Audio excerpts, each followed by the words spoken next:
కుటుంబంలో క్షమాపణ లేకపోతే ఎలా ఉంటుంది చెప్పండి, మీరు చెప్పండి ఎలా ఉంటుంది? భర్తకి క్షమించే గుణమే లేదనుకోండి, అసలు భార్యకి క్షమించే గుణమే లేదనుకోండి, అసలు కుటుంబం ఎలా ఉంటుంది చెప్పండి? వ్యక్తులు ఎలా ఉంటాయి, సమాజంలో ఉంటుంది కదండి. ఇప్పుడు దేవుడికే క్షమాపణ గుణం లేదనుకోండి, అసలు క్షమించేవాడు కాదనుకోండి, మనిషి పరిస్థితి ఏంటి చెప్పండి? కానీ ఈయన గతంలో చూసి చిచి నువ్వు ఇలాంటిదాను కదా, అసలు నీకు అనవసరం క్షమాపణ, వెళ్ళిపో అనలేదు. క్షమించాడు, ఆమె పశ్చాత్తాపాన్ని అంగీకరించాడు, పాపాన్ని క్షమించాడు. అది ఎంత గొప్పదంటే తీయని ఒకసారి 34వ కీర్తన తీయండి. 34వ కీర్తన 34వ కీర్తన మొదటి 2 వచనాలు చదవండి.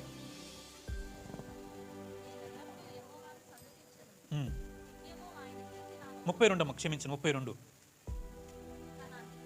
తన అతిక్రమములను పరిహారము నొందినవాడు, తన పాపమునకు ప్రాయశ్చిత్తము నొందినవాడు ధన్యుడు. యెహోవా చేత నిర్దోషి అనబడినవాడు ధన్యుడు. ఆత్మలో కపటం లేనివాడు ధన్యుడు. అమ్మా చేత విన్నారా? ఎవరి పాపాలైతే క్షమించబడ్డాయో ఆ వ్యక్తి ధన్యులంట. ధన్యులంటండి. మీరు జాగ్రత్తగా వినండి. లోకంలో పాపం క్షమించబడాలంటే ఎన్ని కష్టాలు పడ్డాలో, లోకంలో పాపాలు క్షమించబడాలంటే ఎంత కష్టపడాలో, ఎన్ని దూరాలు ప్రయాణం చేయాలో, ఎంత డబ్బు ఖర్చు పెట్టాలో, ఎంత బలం ఖర్చు చేయాలో తెలుసండి మీకు? తెలుసు కదా ఒకప్పుడు.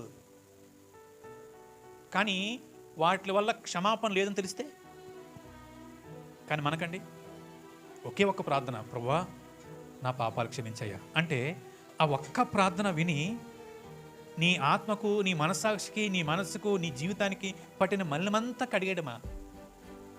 ఆలోచించండి. ఈయన ఎంత గొప్ప మనసు అండి ఇది, ఎంత గొప్ప మనసు. నిజమైన దేవుడికి పాపాలు క్షమించే గుణం ఉండడం ఎంత గొప్ప సంగతి. ఆ నిజమైన దేవుడిని మనం తెలుసుకునే కృప మనకివ్వడం ఎంత గొప్ప సంగతి.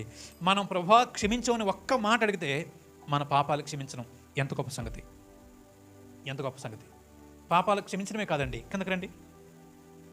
అప్పుడు ఆయనతో కూడా భోజన పంక్తిని కూర్చున్న వారు పాపములు క్షమించుచున్న ఇతడు ఎవరో, అరే పాపాలు క్షమించే దేవుడు కదా, ఈయన క్షమిస్తాడేంటి, ఈయనెవడో అన్నాడు అన్నమాట. జాతకండి, స్వయంగా యేసుప్రభు వారే అమ్మా నీ పాపాలు క్షమించాను నేను అన్నాడంటే తన గురించి తను ఏం చెప్పుకున్నట్టు? దేవుణ్ణి నేను, సర్వ సృష్టికర్త నేను, సర్వశక్తిమంతుడు నేను, సర్వాధికారి నేను, మహోన్నతుడు నేను చెప్తా ఉన్నాను.